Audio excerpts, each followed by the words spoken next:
Okay,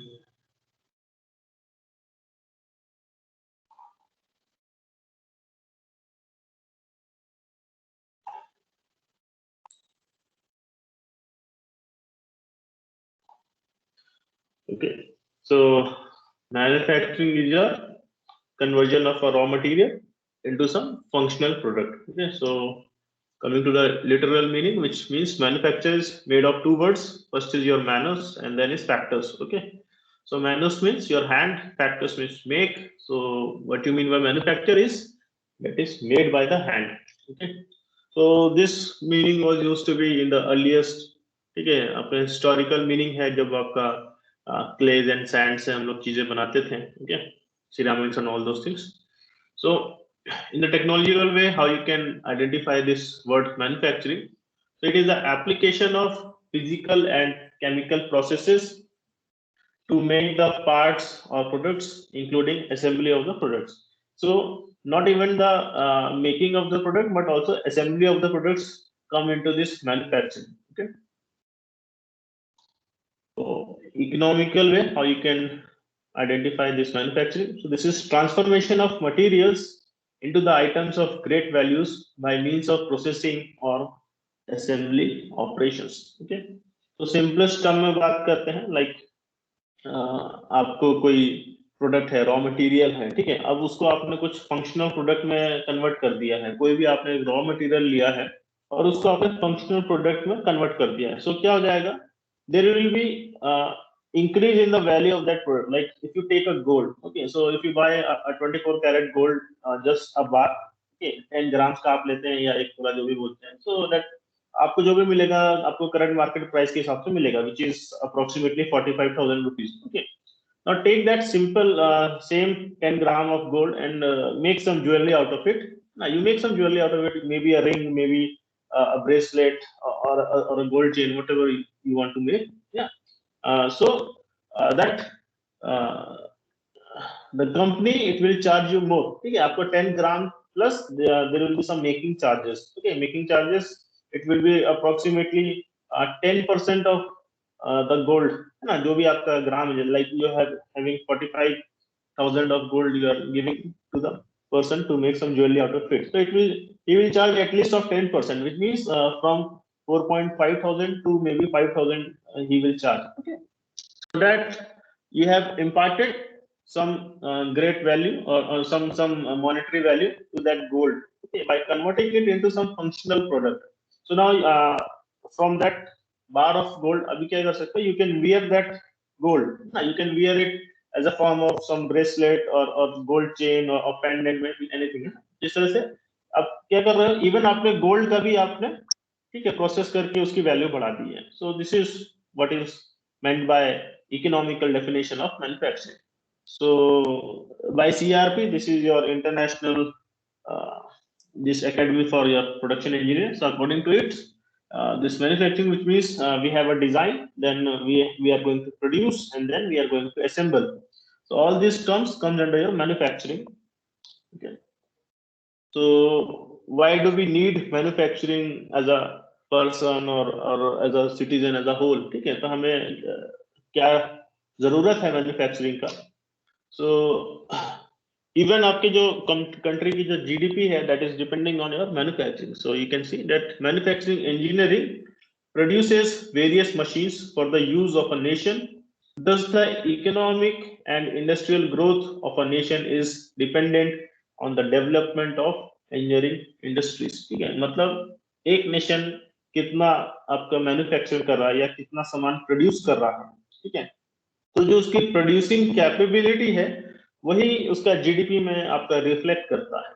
अभी lockdown हो गया था तो लाइक मैन्युफैक्चरिंग आपका पूरा ठप हो जाता है, ठीक है, even other part of the industries also get shut down. ठीक है, तो उसकी वजह से क्या होता है, आपका ग्रोथ रुक जाता है, डेवलपमेंट रुक जाता है, आपका जीडीपी भी फॉल हो जाता है. Okay, so the living condition of the people in terms of shelter, clothing and food is determined by how much they produce, and the level of production is dependent on the manufacturing capability. Okay, तो यही सब है कि आपको क्या कहते हैं, living condition कैसा है, तो आपको देखना है कि क्लोथ कितने प्रोड्यूस हो रहे हैं एक कंट्री में, या उसका एग्रीकल्चरल आउटपुट कितना आ रहा है, कितना मीट्रिक टन उसका कहते हैं आपका वीट निकल के आ रहा है, कितना राइस निकल के आ रहा है, बार्ले निकल के आ रहा है, ठीक है, फ्रूट्स आपके कितने केजीज निकल के आ रहे हैं। तो ये ऑल से ये सब प्रोड्यूस से पता चलता है कि एक नेशन किस हिसाब से कितना आपका प्रॉस्पर कर रहा है। Like if you go into this Yemen, okay, आप इधर इजिप्ट के साइड में, यमन के साइड में चले जाएं, so there is sort of civil war is going on, तो वहां पे क्या है, प्रोडक्शन बिल्कुल ठप हो रखा है, तो वहां पे जो फूड का जो प्राइस है that has been skyrocketed, ठीक है, वहां पे एक कोई भी एक फैमिली एक टाइम का खाना भी क्या कहते हैं काफी मुश्किल से वो उसको खरीद पा रहे हैं और अपने बच्चों को खिला पा रहे हैं, ठीक है, सो वहां पर ये सब दिक्कतें हैं। तो living condition is always dependent on how much a country is producing or manufacturing. Okay, so we will represent the manufacturing in a technological way. So like we have a starting material, and then it is undergone some manufacturing process, so it may be a machinery, tooling, or some manual labor, anything. Okay. And then we'll get some process part, and this is your some scrap and waste. Obviously there will be some sort of scrap and waste. It depends which kind of manufacturing process you are using. So we'll see which kind of manufacturing process will have like maximum amount of scrap and which will have like minimum amount of scraps. Okay. So then in terms of an economical way, how we can represent manufacturing. So this is a starting material. It is having some initial value given by $1. Okay. Then after it has gone under some manufacturing process. Okay. So there has been some added value by this process, and then this added value is accumulated into the starting material, and the process part is will be having the making charge and the initial value of the raw material, ठीक है। So similar to what I have told about gold, ठीक है, तो gold अगर आपका यहाँ पर if I talk, sorry,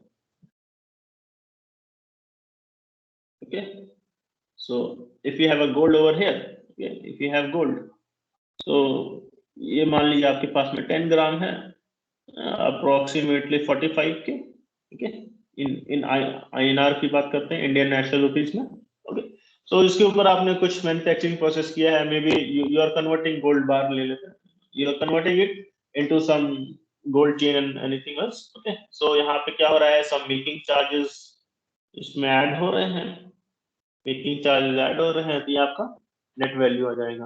okay, so net value this is equals to gold charge है ना, gold raw material charge plus making charge. इस तरह से क्या हो गया आपका टोटल का आपका वैल्यू इसका बढ़ गया है। अब इसमें क्या होता है ना कि रॉ मटेरियल को प्रोसेस करने में भी एक मैन्युफैक्चरिंग प्रोसेस लगता है और उसको कन्वर्ट करने में भी मैन्युफैक्चरिंग प्रोसेस लगता है। तो जो आपका मैन्युफैक्चरिंग प्रोसेस है, it starts from like extracting the material from the ore till आपका फिनिशिंग प्रोडक्ट, ठीक है। तो ऐसा नहीं है कि जस्ट आपको रॉ मटेरियल कहीं हवा से मिल जाएगा, you use some kind of manufacturing process to this extract this material from its ore, from its respective ore. So 3 phases of manufacturing. So like we have talked about CRP definition, it is similar to that only. The first is the design of the product, then selection of the raw materials, and then the sequence of processes through which the product will be manufactured. Okay, तो आपने कुछ भी आपको design करना है, ठीक है, you are designing some sort of bridge है ना, अभी ब्रिज को डिजाइन करना या कोई भी छोटा सा कोई भी एक छोटा सा मटेरियल ले लिया है, you want to design some helmet है ना, अभी हेलमेट को डिजाइन करना है तो you must be having some sort of image. Okay, अभी वो इमेज आपके दिमाग में है that you have to make it into a real picture, तो उसका आपको 3D मॉडल बनाना पड़ेगा एंड आल्सो 2D ड्राइंग्स भी बनानी पड़ेगी, so that comes under the design of the product. Okay, तो उस हिसाब से सेकंड आपको आ जाता है selection of the raw materials. अभी आपने डिजाइन कर दिया है, आपका आउटर स्केच और इनर फ्रेम जो भी है पूरा आपने डिजाइन कर दिया। Now based on that design आपका जो एक मटेरियल्स का थिंकिंग को लेके वो चलते हो ना कि like which material is going to be used in this product है ना, तो उस मटेरियल को सोचते हुए ही आप यूजुअली डिजाइन करते हैं। ओके, कौन सा मटेरियल आएगा, ओके, तो उसको दिमाग में रखते हुए ही डिजाइन करते हैं, तो आप सेलेक्ट करते हो उस रॉ मटेरियल्स को, like out of the which so many, like we have thousands of materials in the market, so उसमें से आपको कौन सा material आपके लिए suitable है यूज करने में.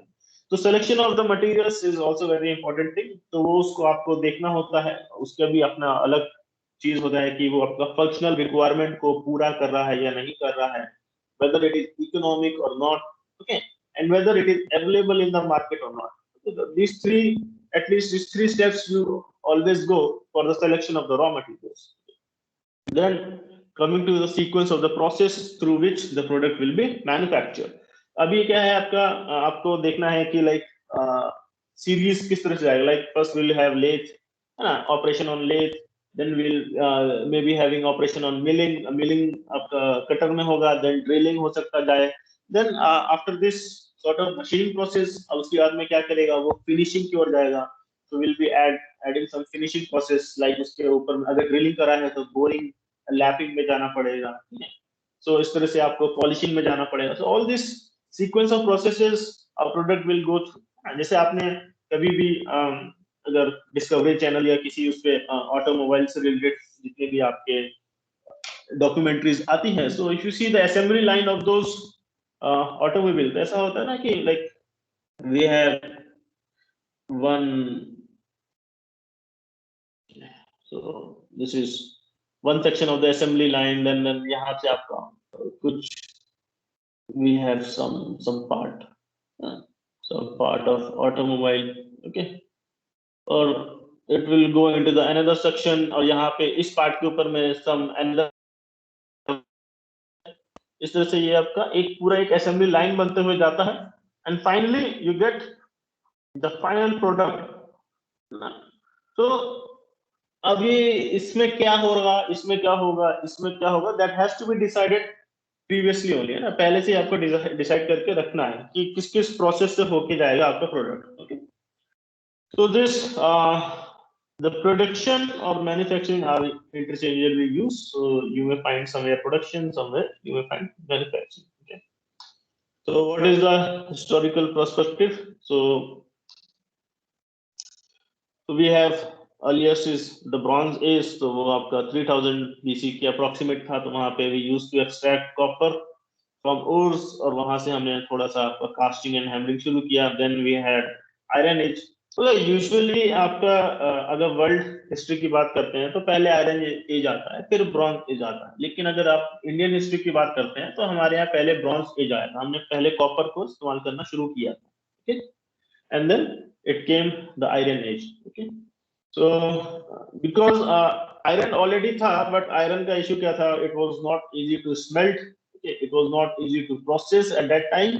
So and copper usually has good flowability, उसका plastic flowability काफी अच्छा होता है. उसको हैमर करो तो एक अच्छे शेप में आ जाता था गर्म करने पे. ओके, उसके अंदर में काफी कम इम्प्योरिटीज रहती थी. तो अर्लियर टाइम्स में आपको कॉपर ही से स्टार्ट हुआ था सब चीजें. ओके, सो कि कभी भी मेसोपोटामिया या आपको कोई भी ऐसा खुदाई में आता है, दिखता है कि अर्लीस्ट 1020 या 2000 BC के पहले में, तो देखेंगे मैक्सिमम टाइम आपको कॉपर एंड ये आपके एल्यूमिनियम के बने हुए चीजें आपको अधिकतर मिलती हैं.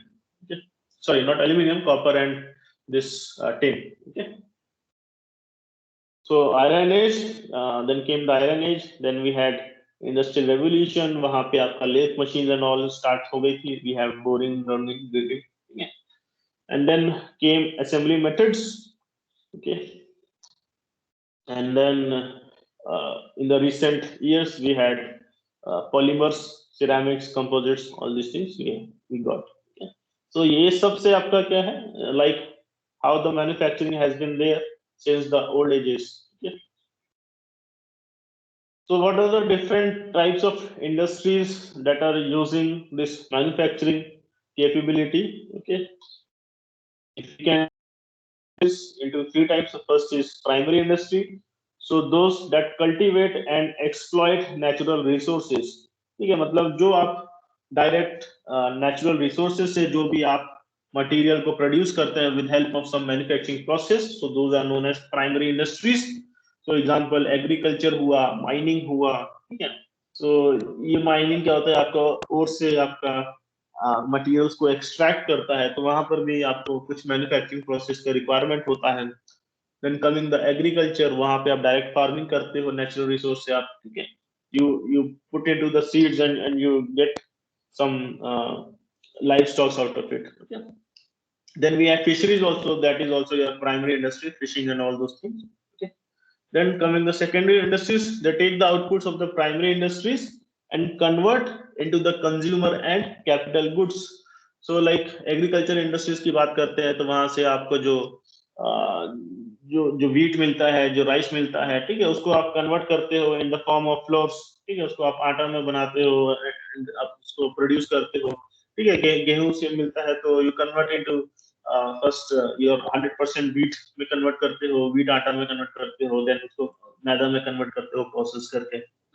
So all this is come under your secondary industries. Then coming to the tertiary industries that constitute which service sector of the economy, usually banking की बात होती है, education है, hotels है, restaurant है, और okay. So जितने भी आपको maximum जो यहाँ पे दिखते हैं, so आपको tertiary industries based ही होते हैं. Okay. So we'll see some example. So manufacturing industries की बात करेंगे. So primary industries में we have mining, fishing, agriculture, petroleum. Okay. So ये सब आपके प्राइमरी इंडस्ट्रीज के पार्ट हो गए कि यहाँ से आपको क्या मिलता है. देन सेकेंडरी इंडस्ट्रीज की बात करेंगे तो we have automotive, computers, electronics, furniture, tires, rubbers. Okay, so all these are secondary industries which take the output of the primary industries. And manufacturing products की बात करते हैं. So consumer goods की बात करेंगे. So we have like cars, TVs, and all these things. Tires, tennis rackets, also sports goods. Okay. Then capital goods की बात करेंगे. So which generates the capital for the industry or which generates the capital for the nation as a whole. ठीक है. So that is your aircraft, machine tools, machineries, है ना. Whatever machineries are used. ये क्या होता है? They generate the capital. Okay. For the person or for the organisation which is owning it. Okay, आप car और टीवी से आपके पास से कोई पैसे तो आते नहीं है, ठीक है, until unless you are using this car as an Ola or Uber, ना, ये पर्सनल की बात हो रही है. ओके, सो यहाँ पे क्या होता है? You are just putting the money into it and you are not getting anything out of, just आपका ये एसेट ना होके this has become a liability. So where these goods are used as an asset, they are known as capital goods, जो आपको money को produce करके देता है. So miscellaneous products, so this is like we can have pumps, shavers, coffee makers, all those things are there under. What are the different products that you get from manufacturing? Okay. So types of manufacturing system. So यहाँ पे usually 3 types के ही होते हैं, but हम कई आपको 5 type के भी मिल जाएगा. Okay. तो usually यही 3 टाइप आपको मिलता है, मेन टाइप्स. रेस्ट जो भी मिले वो आगे पीछे का जितनी भी कहानी लोग बताना शुरू करें.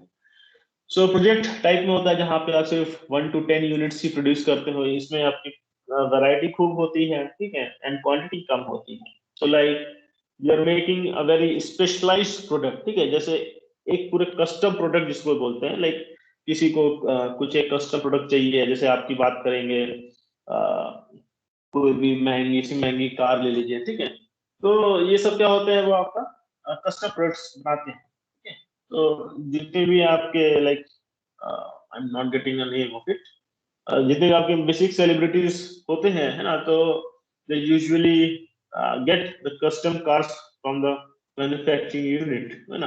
वो जो पर्टिकुलर कार या जो पर्टिकुलर बाइक होती है, that never comes to sale into the common market. ठीक है, it just given the order by some celebrities of some very high amount of money, with high amount of money, and they will get it within the 6 months or somewhat. And ऐसा भी नहीं होता है कि अगले दिन मिल जाएगा या 10 दिन मिल जाएगा. It takes minimum 6 months to 1 year. Okay.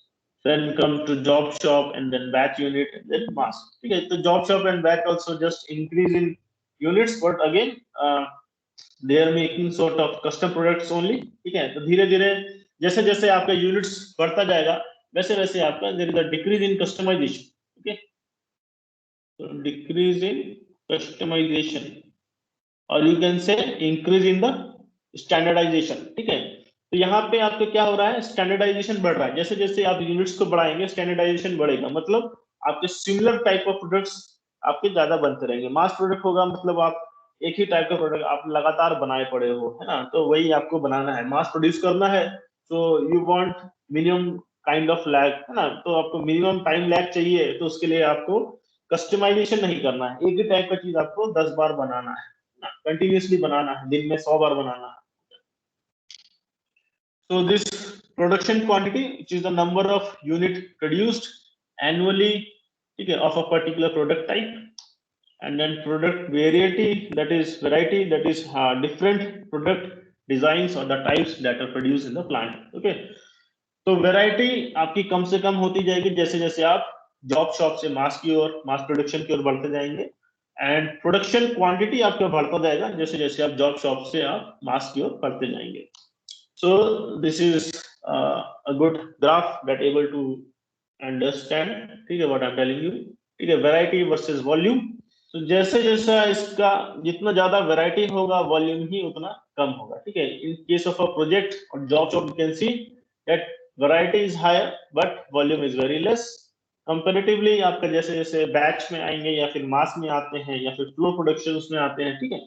Flow production is your continuous production system, तो ये आपका यूजुअली पेट्रोलियम इंडस्ट्रीज में होता है जहाँ पे आपको कंटिन्यूअस आपको ऑयल को एक्सट्रैक्ट करना है, ठीक है, पेट्रोल को एक्सट्रैक्ट करना है, तो वो आपका कंटिन्यूअस 24 आवर्स चलता है, 24/7, it does not stop for even 1 second, ठीक है।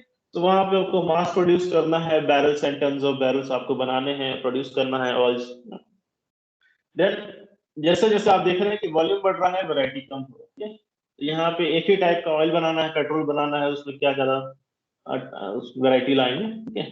सो मास प्रोडक्शन की बात करेंगे, so similar to what your nuts, you are making nuts and screws, है ना, नट्स एंड स्क्रूज क्या करते हैं आप, मास प्रोड्यूस करते हैं, एक ही टाइप का आपको बनाना है, so you you have to mass produce those nuts and screws, वहां पे कोई वैरायटी नहीं लानी है।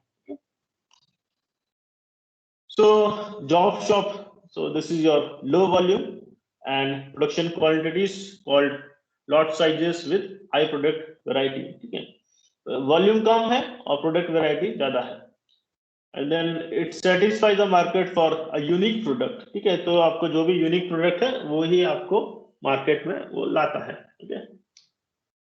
सो यहाँ पे लेआउट जो होता है, okay, so layout is, we'll study what is layout. So this is functional type of layout hota hai, okay, functional type of layout. This is also known as process layout, okay, we'll discuss this what is process layout with the help of example, okay। So यहाँ पे क्या करते हैं that we have different machines जो कि एक ही type का function करते हैं, उसको हम क्या करेंगे, we will group it together, मतलब अगर लेथ मशीन पे काम करना है तो सारी लेथ मशीन को पहले एक में ग्रुप कर देंगे, सारे ड्रिलिंग मशीन को एक साइड ग्रुप कर देंगे, ठीक है, इस तरह से ग्रुप करते हैं, प्रोडक्ट उस हिसाब से आपका फ्लो करेगा। Will see with the example, ठीक है। So now in kind of a skill of labour, so it requires a high skill, क्योंकि यहाँ पे आप कस्टमाइज प्रोडक्ट्स को बना रहे हैं, और यहाँ पे जो आप मशीन्स को यूज करते हैं तो you are not using very highly sophisticated machine, है ना, बेसिक जनरल पर्पस मशीन्स को आप यूज करते हैं, तो यहाँ पे आपको जो लेबर का स्किल है वो अच्छा होना चाहिए, because it he has to operate a variety of equipment, okay। तो अब कम आपका वॉल्यूम बन रहा है तो obviously you will not have army of the operators, है ना, तो ऐसा तो नहीं है भाई आपके गिने चुने ऑपरेटर्स होंगे, उन्हें तो सब काम करने होते हैं, okay। So coming to space vehicles example, space vehicles, reactor vessels, turbine, aircraft components, so with this name you can also identify that the kind of workers are required is like the skills of workers required in these industries should be very very high, okay। And coming to the batch type, यहाँ पे क्या होता है, it is in between the mass production and job shop, so it produce or process any product in groups which is known as batches, batch में बनाता है, okay, can produce a variety of products, okay, और one time production भी करता है। So useful for industries that make seasonal items or products which is difficult to forecast the demand, मतलब आपको seasonal product बनाता है, ठीक है, and you are like you don't have the knowledge of this demand कि whether there will be demand of this product in the near future और not. Okay, so उसको आप कम वॉल्यूम में बनाते हो but still you make it. जो layout of the machine है वही आपका फंक्शनल टाइप ही होता है, similar to your job shop. Example आपके आ जाएंगे like standard items which made periodically in the batches, तो बेकरी है ना। अब बेकरी में आपने देखा है केक्स ऑलरेडी बने हुए रखे होते हैं, केक्स पेस्ट्रीज और ऑल दोस थिंग्स आपके बने हुए होते हैं, बट अब इनका पता आपको शेल्फ लाइफ ज्यादा तो होता नहीं है, 3 से 4 दिन मुश्किल से हुआ तो इतना ही चलेगा, 3 दिन ज्यादा बोलते हैं ना। But they already have all those things, cakes आपके पहले से बने होते हैं, पेस्ट्रीज बने होते हैं, तो उनको ये थोड़ा पता होता है कि ये बिकेगा कि नहीं बिकेगा, but still they used to make because अगर ऑर्डर आता है then they have to make and there is a time lag, तो उस तरह से आपको इस आपको कहते पता भी नहीं होता है और आपका जो प्रॉफिट है वो भी नहीं होता है, ठीक है। तो आपको डिमांड का पता नहीं but still you are making it because you need to earn some unforeseen profit ना, जो प्रॉफिट अभी आपको मिला नहीं है बट उसके चक्कर में ही आप बनाते हैं।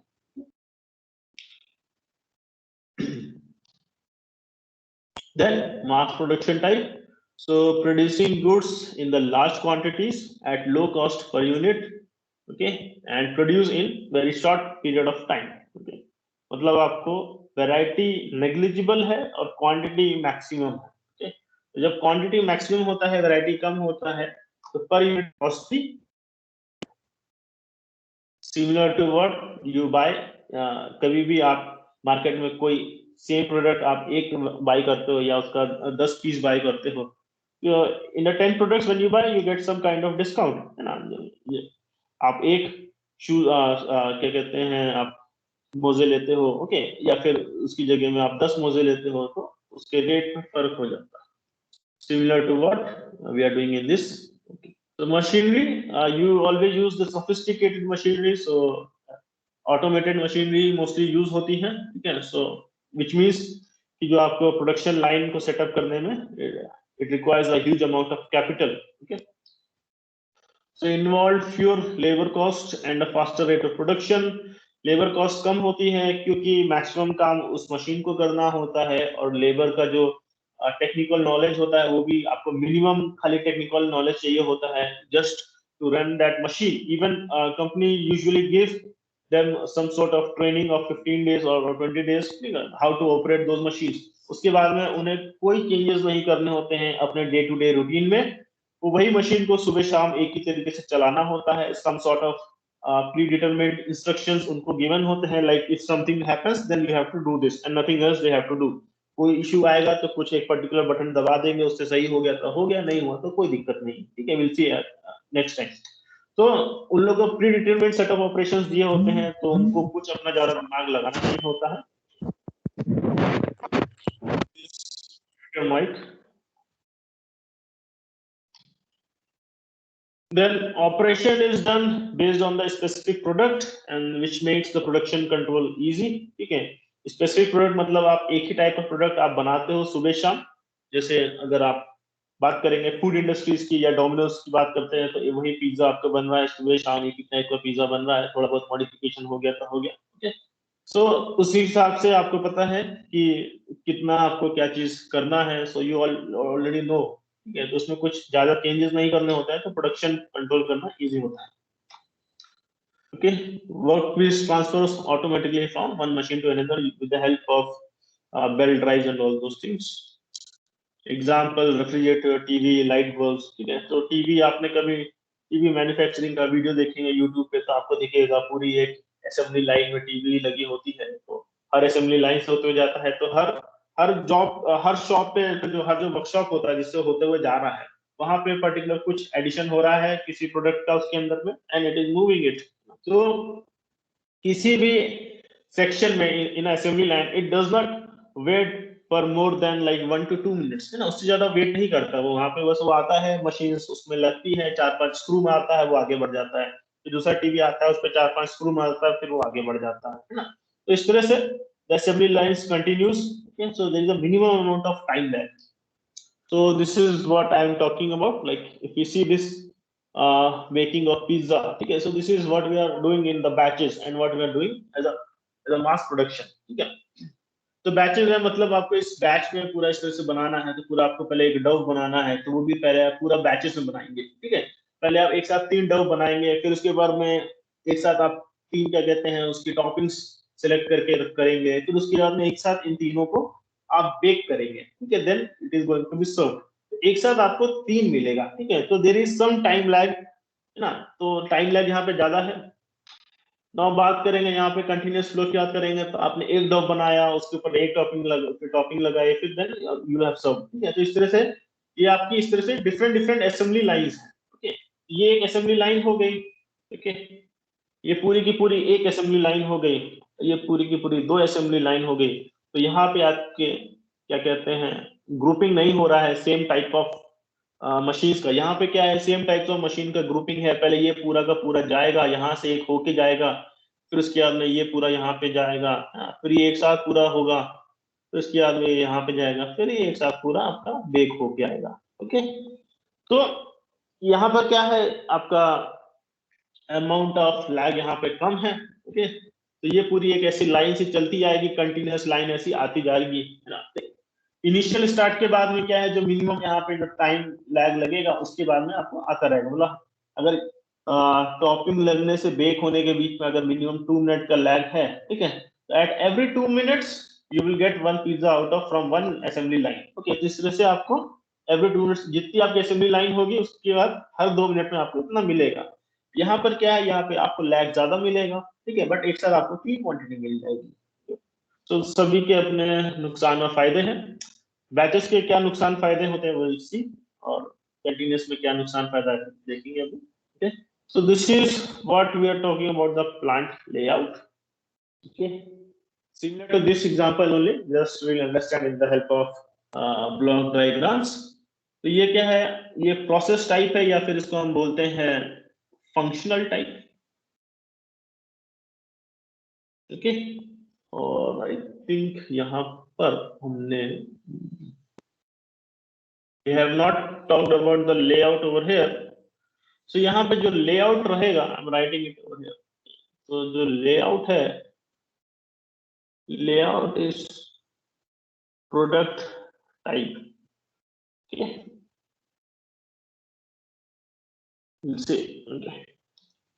कंटिन्यूअस फ्लो यही आपका होता है product type. This is known as product type, okay. तो we have different assembly lines, और हर असेंबली लाइन का जो आउटपुट होता है वो आपका फाइनल प्रोडक्ट होता है, ओके। तो दिस इज प्रोसेस टाइप और द फंक्शनल टाइप, ठीक है। ये आपके जॉब शॉप और बैच टाइप ऑफ प्रोडक्शन में काम आता है। ये L, this is you can understand is a lathe machine। M से आपका मिलिंग हो गया, G for grinding, D for drilling operations, okay. ये क्या है, पहले सारा का सारा आपने लेथ ऑपरेशन कर लिया है, ये सारे लेथ ऑपरेशन से होके it will go into the milling operations, okay। then after all those millings operation it will go into the grinding, then from grinding it will go into the drilling, okay. इस तरह से आपका पूरा का पूरा एक के बाद एक पूरा प्रोसेस होता है, ठीक है। तो सारी जो मशीन्स हैं वो एक साथ इसके ऊपर में एक ही आपके जॉब में, जैसे आप वर्कशॉप में देखते हैं, ठीक है। तो वर्कशॉप में क्या मिलेगा आपको, एक साइड में सारी लेथ मशीन रखी हुई है, एक साइड में सारी वेल्डिंग ऑपरेशंस रखे हुए हैं, एक साइड में सारे के सारे ड्रिलिंग ऑपरेशंस रखे हुए हैं, ठीक है। अब इसमें देखो फायदा क्या होता है कि मान लीजिए कभी कोई एक लेथ मशीन खराब हो गई, या बीच में कोई एक मिलिंग मशीन खराब हो गई, है ना, इसके वजह से आपका प्रोडक्शन नहीं रुकता है, क्योंकि अब 4 की जगह में लोड आपके 3 में बढ़ जाएगा, टाइम लैग बढ़ सकता है, लेकिन आपका प्रोडक्शन रुकता नहीं है, आपका जो प्रोडक्ट है वो निकल के आएगा। तो यहाँ पर क्या होता है, फ्लेक्सिबिलिटी हो जाती है चीजों में। अगर एक खराब हो गया, कोई नहीं, बाकी का लोड 3 में ले लेगा, तो कोई इशू नहीं होता, आपका प्रोडक्शन रुकता नहीं, देयर इज ना, there is nothing, your production will stop. So लेकिन अगर यहाँ पे प्रोडक्ट टाइप की बात करते हैं, या फिर इस टाइप का आपका जो जो मास प्रोडक्शन में यूज होता है प्रोडक्ट टाइप, है ना, अगर हम इसकी बात करते हैं, तो यहाँ पे क्या होता है, ये आपकी इस तरह से 3-4 से असेंबली लाइन बनी हुई है, 1 2 3 4, ये आपकी 4 असेंबली लाइन है, ठीक है।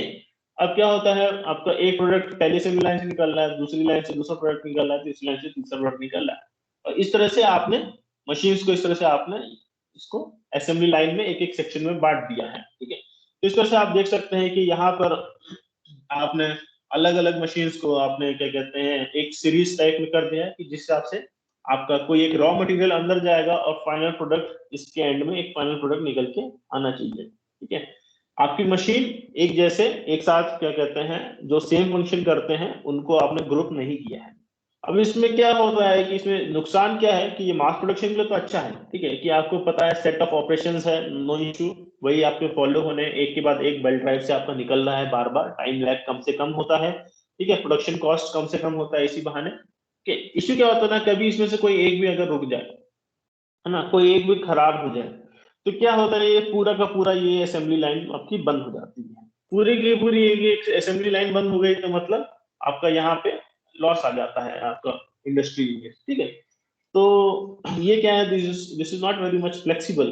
ठीक है, तो यहाँ पे ये इशू बस आ जाता है कि अगर कोई भी एक लाइन बंद हो गई या एक मशीन बंद हो गई तो उसका लोड नहीं बढ़ता है, जबकि पूरी की पूरी असेंबली लाइन उसमें आपकी बंद हो जाती है। ठीक है, so that is the loss, or you can say the cons of this product type of plant layout.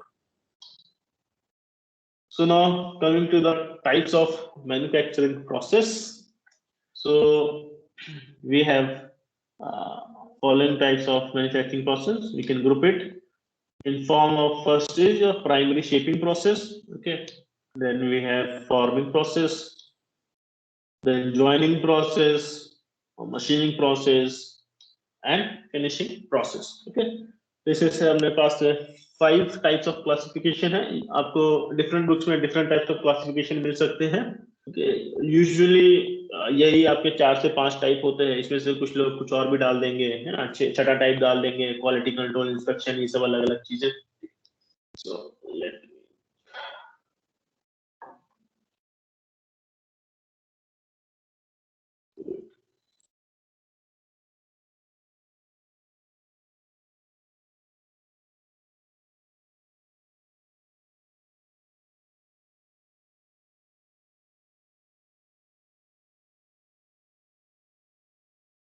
okay. So coming to this primary shaping process. So this is your shaping process. This refer to that use a certain raw material and shape it to the final part. मतलब आपने कुछ एक raw material लिया है from the ओस, ठीक है, और आप उसको फाइनल कुछ एक शेप दे रहे हो। ओके, तो ये हो गया आपके सबसे पहला काम जो भी मैन्युफैक्चरिंग इंडस्ट्रीज में जो होता है, ठीक है, दैट इज, सो ये आपका सबसे पहला काम हुआ है शेपिंग प्रोसेस, आपको उस रॉ मटेरियल को एक कुछ फाइनल शेप में ला रहा है। ठीक है, तो that's why this is known as primary process. Okay, इसके अलावा जितने भी प्रोसेस होंगे दोज आर सेकेंडरी और टर्शियरी प्रोसेस। ओके, तो देखेंगे प्राइमरी प्रोसेसेस में कौन कौन से आता है। तो first is your casting process. Okay, तो कास्टिंग में क्या करता है, आप एक मोल्टेन मेटल, ठीक है, आप मेटल के बिलेट्स फॉर्म में कुछ लेते हो और उसको आप मेल्ट करते हो, ठीक है, and then you pour it into some prepared moulds, है ना, अभी moulds it can be temporary, it can be permanent. Okay, and then it is allowed to solidify and take the shape of the mold. ठीक है, आपने क्या किया उस mould के अंदर में उस मोल्टेन मेटल को क्या कहते हैं आपने फ्लो करा दिया है, then you wait it for it to get solidified, और वो उस जो मोल्ड का शेप है वो एक शेप बन के आपको मिल जाएगा। ठीक है, सो यहाँ पर क्या होगा, the loss of the material is negligible, material का लॉस कम से कम होता है यहाँ पर। So example आपका हो गया sand casting, permanent mold casting, centrifugal casting. Okay, so we'll discuss this casting process uh, thoroughly in unit number 2. Okay. So next is your powder metallurgy. This is again a primary process, but it involves the pressing and sintering of various sizes of particles of metals, alloys, ceramics, polymers. ठीक है, तो क्या कर रहा है आप इस प्रकार के जो डिफरेंट टाइप्स ऑफ मेटल्स हैं, ठीक है, you already know we have discussed 4 types of materials are there, one is metallic, है ना, मेटल्स होते हैं, then we have ceramics, then we have polymers, and then we have composites. Okay, तो इन चारों में से किसी का भी आप पाउडर लेंगे, उसको पाउडर फॉर्म में लेंगे या पार्टिकुलर फॉर्म में लेंगे, एंड देन उसके ऊपर में आप उसको बाइंड करेंगे, उसको ग्रीन फॉर्म, ग्रीन शेप में बोलते हैं, उसको बाइंड करेंगे, प्रेस करेंगे, देन सिंटरिंग करेंगे। Sintering much nothing but the application of temperature. ठीक है, हीट करेंगे, हीट करेंगे तो क्या होता है वो फ्यूज हो जाता है। फ्यूजिंग के बाद में क्या होता है बॉन्ड्स बन जाते हैं। तो इस तरह से आपने, जैसे आपने देखा होगा जैसे आप लड्डू बनाते हैं ना, लड्डू अगर बनाते हैं तो अगर बूंदी के लड्डू बनाते हैं तो जो आपकी जो जितनी भी बूंदी होती है, you can consider it as a particles, है ना। तो उसको क्या करते हो, you bind it, and you bind करने के बाद में आप उसको लड्डू बनाते हो। तो यहाँ पे क्या करो, आप प्रेस कर लो, ठीक है, but it does not involve sintering, okay, यहाँ पे सिंटरिंग का इन्वॉल्व नहीं होता है। Okay, so coming to polymers processing methods, so this include various methods for processing of plastic or polymers, ठीक है। अब इसमें से कौन कौन से आपके मेथड्स होते हैं, so which is injection molding, compression molding, thermoforming, all these things. So this we may discuss in unit number 5 plastics, unit number 5 में है, अब देखेंगे कितना उसमें पार्ट है उसका। Okay, so these all three methods, this come under your primary shaping process, okay. So now next is your forming process. Okay.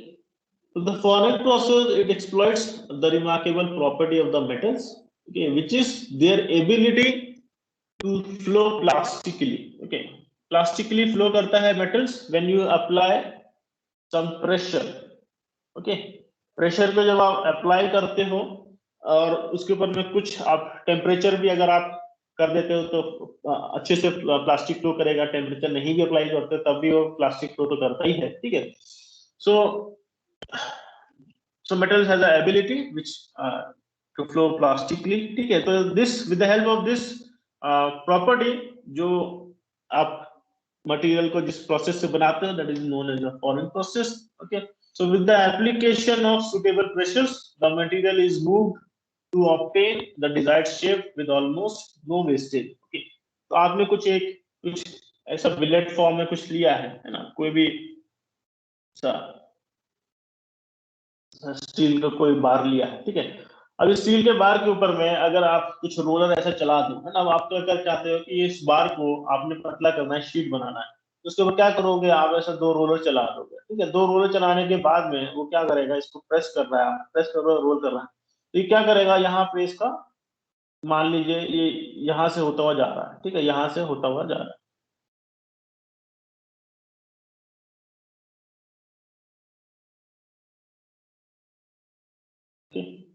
ये यहाँ से होता हुआ जा रहा है, ये पहले इतने थिकनेस का था, यहाँ इन दो रोलर्स के बीच में होने के बाद में ये थिकनेस कम हो गया, कैपिटल डी था, ये स्मॉल डी हो गया, ठीक है। तो इस तरह से क्या कर रहे हो, आप प्रेशर लगाकर आप मटेरियल को क्या कहते हैं, एक डिजायर्ड शेप दे रहे हो, मतलब आप इसकी थिकनेस कम कर रहे हो, ठीक है, लेंथ बढ़ा रहे हो। यहाँ पे क्या कर रहे हो, you are and there is, and by doing this there is also no wastage of the material, ठीक है, there is no wastage, ठीक है। So I'm just you're changing the shape with the help of the pressure or maybe some temperature also. Okay. So यहाँ पे देख सकते हैं. So without deterioration of their properties को आप deteriorate नहीं करते बल्कि आप इसकी properties को improve ही करते हो. ठीक है, इस तरह से आप इसके ऊपर में जब pressure apply करते हो, इसकी जो mechanical strength है वो हमेशा आपकी increase करती है, कम नहीं होती है. Okay. So what are the different types of forming processes? So we have rolling, forging, extrusion, wire and bar drawing. ये आपके हो जाते हैं बल्क डिफॉर्मेशन, जो अभी आपको एग्जांपल बताया था, that was your rolling process, ठीक है। तो दो बड़े बड़े आप रोल्स के बीच में आप एक बार को फॉलो करते हैं, मेटेलिक बार को, और उसको आप क्या कहते हैं, डिफॉर्म करके उसको आप उसकी थिकनेस या फिर उसके डायमीटर को कम करते हैं, ठीक है। Then sheet metal working, when you work on the sheet metal, ठीक है, sheet metal होता है, इसका thickness आपकी बहुत कम होती है, just in a form of sheet। आपने इसमें काम भी किया होगा फर्स्ट ईयर में, you already know what is your sheet metal, ठीक है। तो इसके ऊपर में जो processes होंगे, so those are bending operations, ठीक है। When you bend a sheet metal, then deep curving और cup curving करते हो, cup drawing करते हो, ठीक है। And then shearing process, all the kind of shearing process that you do is come under your sheet metal, ठीक है। Cup drawing, deep drawing, that we will study in your forming processes. So forming processes, they already also classified as two types. First is your hot forming. So when the working temperature is more than the recrystallization temperature, okay, तो तब आपका जब use होगा तो उसको बोलेंगे हम hot forming. यहाँ पे आपकी कोई भी प्रोसेस होगा उस आपसे उसके आगे में नाम हॉट लग जाएगा, जैसे आपका हॉट रोलिंग हो गया, हॉट फॉर्जिंग हो गया, हॉट एक्सट्रूजन हो गया, ठीक है। तो जो भी आपका प्रोसेस है, अगर वो आपका रिक्रिस्टलेशन टेम्परेचर के ऊपर हो रहा है तो उसके आगे में आप नाम लगा देंगे hot. Okay. And then second is cold forming when the working temperature is less than your recrystallization temperature. ठीक है, या यूजुअली आप इसको बोल सकते हैं कि आप रूम टेम्परेचर पे कर रहे हैं तो उसको आप बोलेंगे कोल्ड फॉर्मिंग. ठीक है, जैसे आपका cold extrusion, cold rolling, cold forging. ठीक है, all those given the name cold. ठीक है, after based on this temperature. ठीक है, तो what is the recrystallization temperature आप लोग को पता है. Can anyone explain what is this recrystallization temperature? कोई बताएगा?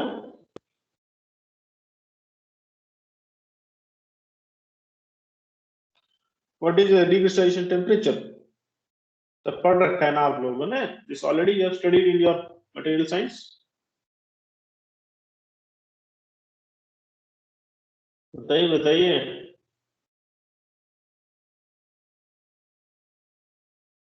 क्या होता है recrystallization temperature पर?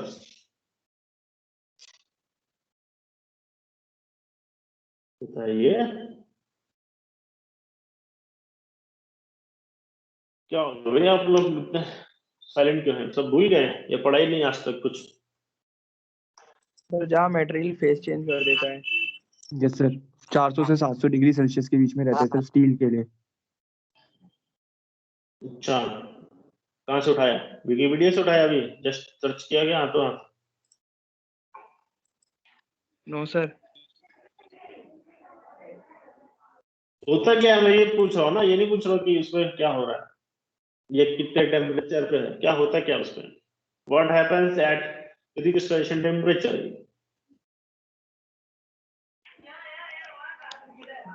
सर मटेरियल फेस चेंज कर देता है. अगर अल्फा है तो बीटा में हो जाएगा ऐसे चेंज. सर जहाँ मतलब क्रिस्टल आपका अपने न्यू क्रिस्टल्स फॉर्म्स होते हैं यहाँ पर, है ना. Yes sir. न्यू स्ट्रक्चर या न्यू क्रिस्टल का शेप आपका फॉर्म होता है. जो आप अल्फा बीटा कह रहे हैं उसका मतलब यही है. ठीक है, कि there is the formation of new crystal takes place, है ना. वहां पे आपका स्ट्रेस को रिलीज कर रखता है. जो उसका जो प्री स्ट्रेसिंग होती है मटेरियल के अंदर में, वो भी उसको रिलीज करता है वहां पे जाके. ओके, तो न्यू ग्रेन ग्रोथ जो होती है वहां पर होती है. ओके,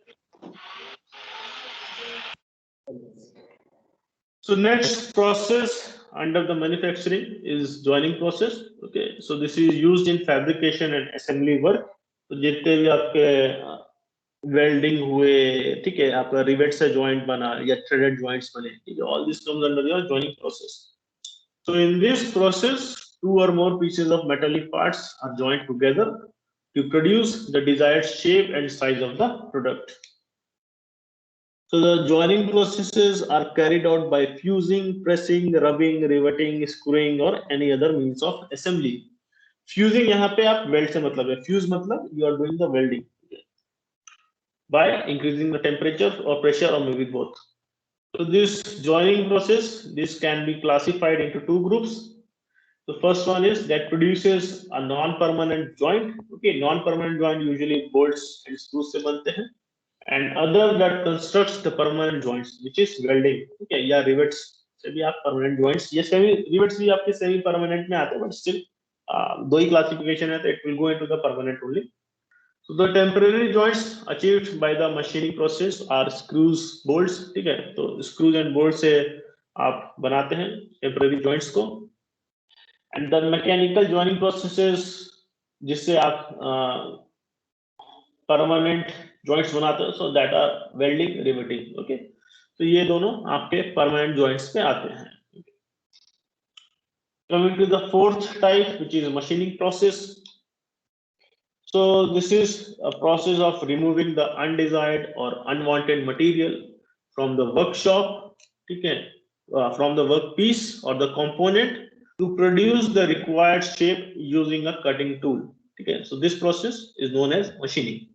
मतलब आप किसी भी, अगर मैं इस तरह से बात करता हूं कि आपने कास्टिंग से एक, ठीक है, कास्ट किया आपने, कास्ट करके आपने एक बड़ा ब्लॉक बना लिया. ठीक है, अब आपने एक स्टील का एक ब्लॉक बना लिया, इसको हम बोल देंगे कास्ट ब्लॉक, है ना.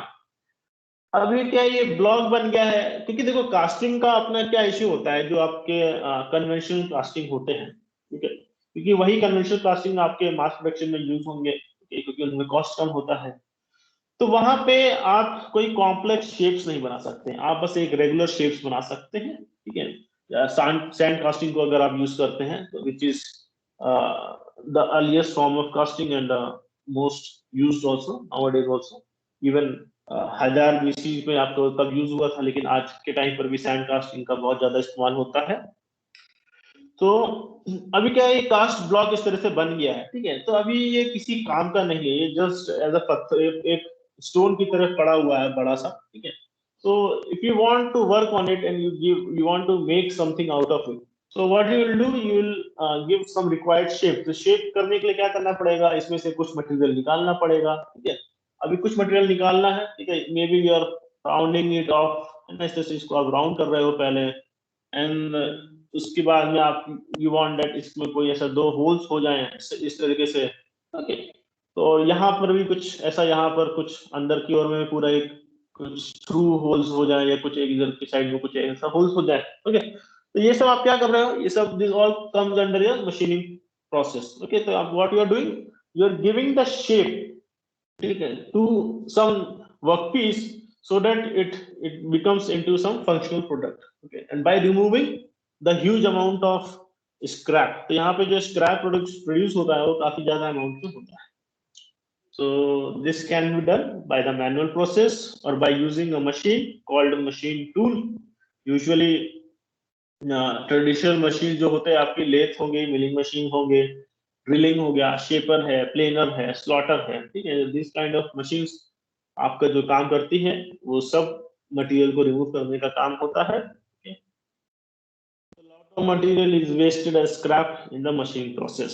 सो कास्टिंग में कम से कम स्क्रैप निकलता है और मशीनिंग में ज्यादा से ज्यादा आपका स्क्रैप निकलता है। कॉमन मशीनिंग प्रोसेस, तो ये सब आपके आधे से ज्यादा तो लेथ वाले हैं। So this is turning, threading, knurling, all these are lathe operations. Drilling also, you can do drilling also on the lathe, ठीक है। बोरिंग के लिए स्पेशल मशीन्स होते हैं, planing, shaping, slotting, these again special machines are required, okay। तो planer and shaper अलग होता है, ठीक है। प्लेनर आपका काफी बड़ी मशीन होती है, सो यूजुअली आपके जो भी वर्कशॉप में पाए जाते हैं वो शेपर ही पाए जाते हैं, ठीक है। Then we have slotting and sawing, then broaching, hobbing, grinding, तो ये सब आपके finishing sort of finishing operation भी होते हैं, but these are also come under machining sometime. Grinding, gear cutting, okay, thread cutting, and we have unconventional machining process also, which is ECM, EDM, EBM, USM. तो ये सब आप MST 2 में पढ़ेंगे। So this is electrochemical, this is electric discharge machine, this is electron beam machining, this is ultrasonic machining. Okay, तो ये सब आप MST 2 में पढ़ेंगे, not in your MST 1 unconventional machining process. And this whole machining process, ये जो particular जो machining process वाला chapter है, ये पूरा का पूरा आपका MST 2 में आएगा। Then comes this finishing process. So in this surface finishing process, these are utilized for imparting the intended surface finish on the surface of the job, okay. And this is different to machining. Usually people confused with machining and finishing, okay। कोई बताएगा difference between machining and finishing? थोड़ा बहुत जितना भी आपने आज तक पढ़ा हो उसके बेस पे। See, you are also removing some of the materials in finishing process, okay, and you also removing the materials in machining process also. Finishing में भी मटेरियल्स को रिमूव करते हैं और मशीनिंग में भी करते हैं, तो दोनों में क्या डिफरेंस है?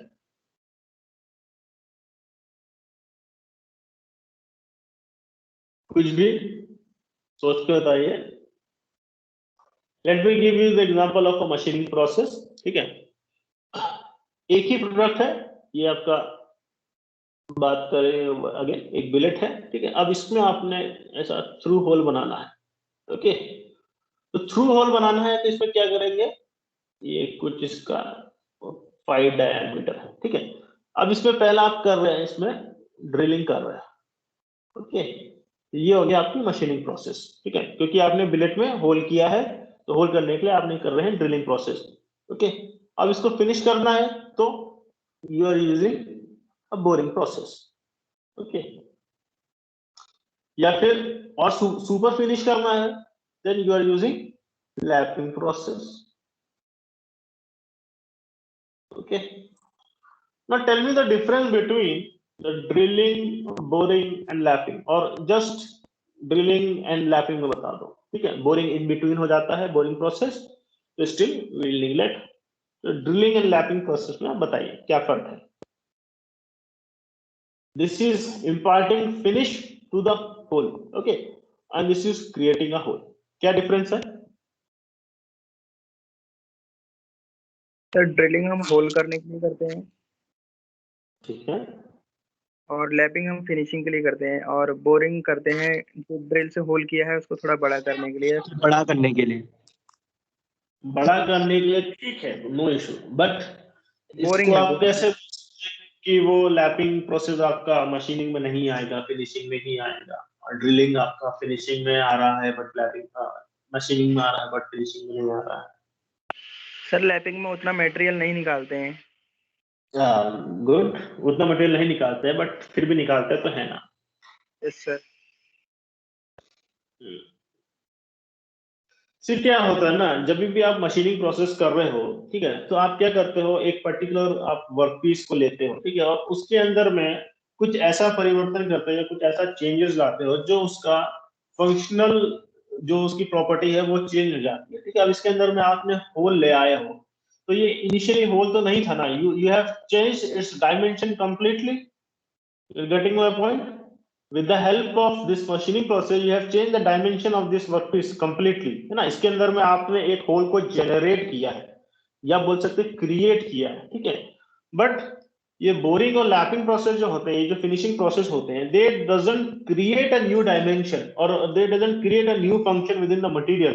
दे जस्ट मेक इट स्मूथ. जो ऑलरेडी वहां पे प्रोड्यूस्ड हो चुका है, जो एक डायमेंशन प्रोड्यूस हो चुका है, बस उसके सरफेस पे आप क्या कहते हैं, थोड़ा सा और मटेरियल रिमूव करके उसको आप क्लीन करते हैं, ठीक है, पॉलिश करते हो. Okay, so by imparting the surface finish process, the dimension of the product is not changed functionally. ठीक है, आप डायमेंशन में कोई चेंजेस नहीं ला रहे, ठीक है. वो अगर ये 2 mm का है, अगर ये आप बोल सकते हैं अगर ये 2 सेंटीमीटर का है, तो ये आपका 2 सेंटीमीटर का ही रहेगा. With the help of lapping वो खाली माइन्यूट सा उसका चेंजेस आएगा होल में, ठीक है. जस्ट वो एक रफ आपके जितने भी कट्स हैं उनको रिमूव करके उसको पॉलिश आउट करेगा, ठीक है. तो डायमेंशन में ज्यादा कुछ चेंजेस नहीं आएगा. And this is not creating any new dimension. ये होल बना नहीं रहा है, ये होल को स्मूदन आउट कर रहा है, ठीक है. It is not creating a new dimension. Getting my point? Yes sir. Sir lapping microns में काम करता है और मतलब ड्रिलिंग में काम करता है. तो जो उसका जो निकलता भी है ना मटेरियल, या जो स्क्रैप निकलता है, that is in a negligible format, है ना. So some of the commonly used surface finishing process. So these are hunning, lapping, belt grinding, polishing, sandblasting, deburring, electroplating, metal coating, etc. So ये आपके will again study in MSTP only. इस semester नहीं पढ़ेंगे, next semester है ये. And then the last part is the materials. So this you have to self study. This is nothing but okay, on what you have to study, different types of materials. Already we have PPT on this. Okay, सब पुराने PPTs पढ़े होंगे, उसको repeat कर लेना. Different types of materials पढ़ना है, ठीक है.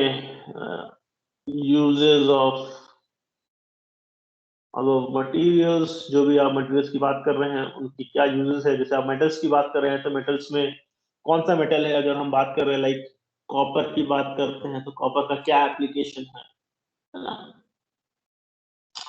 स्टील की बात कर रहे हैं तो स्टील का क्या एप्लीकेशन है. This all we have already studied in ferrous, non ferrous materials. All this we have covered already. We have covered, अभी बार-बार एक ही चीज नहीं रिपीट करेंगे.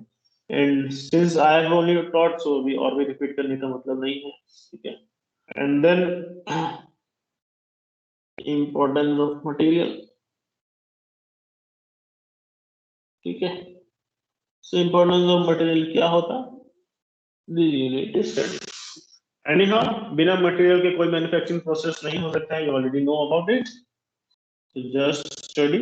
बेसिक है, कुछ नहीं करना है, जितनी भी आपको इसमें किताब दी हुई है या फिर पीपीटीज है, just study this materials topic. Okay, तो इसी के साथ हमारा यूनिट 1 फिनिश होता है। I will be sharing this PPT. किसी को कुछ पूछना होगा तो पूछ लीजिए आप लोग।